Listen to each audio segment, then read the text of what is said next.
Good morning. Yes, it's me again, twice in one day. I know. Wow. I want to talk a little bit about the transition that's going on. You're probably seeing a lot of stuff for me these days and wondering, what the hell's happening? Why all of a sudden this, that, and the other thing? So I'll try and answer some of that. And in the process, I will try and answer, where the magic words came from. So for the longest time, I envisioned myself as being the guy behind the curtains, the magician, the whatever, the Wizard of Oz thing, the guy hidden that makes things happen. And I really wanted to help other people bring their business to life, bring their business to the world. And I remember I saw a quote the other day from somebody that said, everybody has great ideas, and then there's like 2,000 hours of absolute suckiness between having an idea and actually making it real. And that 2,000 hours worth of suckiness, which I'm probably right in the middle of right now, sucks. No other way to say it. It is brutal. You put on events and you get 3 people to show up, and it's like, okay, but they're the luckiest people on earth because they get 100% of your attention, right? And you keep doing that, and you keep doing it well. You learn your lessons, and they tell 2 friends, and then things grow, and eventually you get to the point where it doesn't suck anymore, where it's really fun, and it's easy, and things flow and whatnot. But I don't know that there's any shortcuts through that. Now, there's always exceptions to the rule. People who seem to have, magically just move through. But that doesn't mean that, for you and I, we don't have to do the work.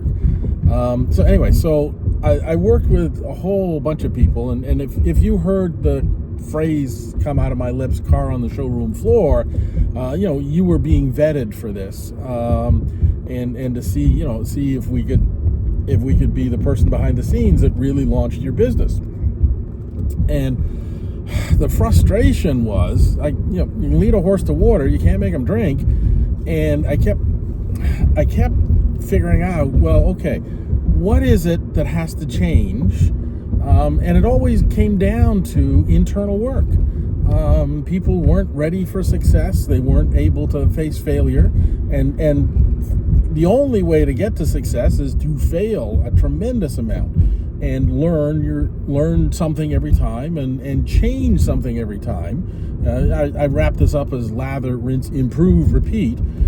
So you've got to be able to handle success, and you've got to be able to handle failure, and you got to be able to handle a whole bunch of other things.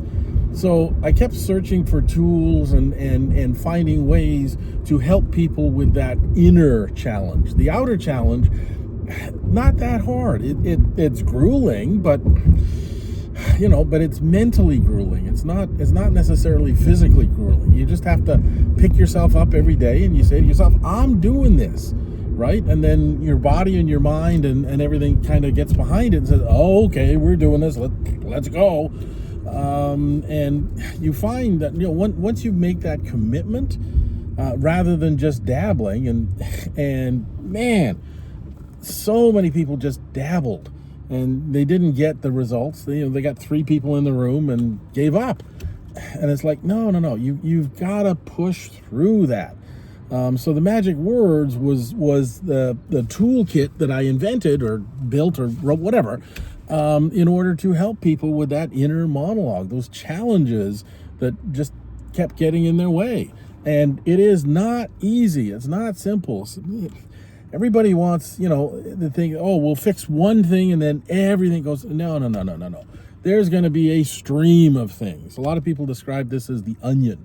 You peel one layer back and there's another layer, looks remarkably similar, and you keep going. Anyway, so that's what the magic words is for, and we'll do something about how they work later on, but I just wanted to introduce that concept. This is why I'm doing it, because I'm taking the lead myself and doing it, demonstrating the way that this gets done. All right, that's it.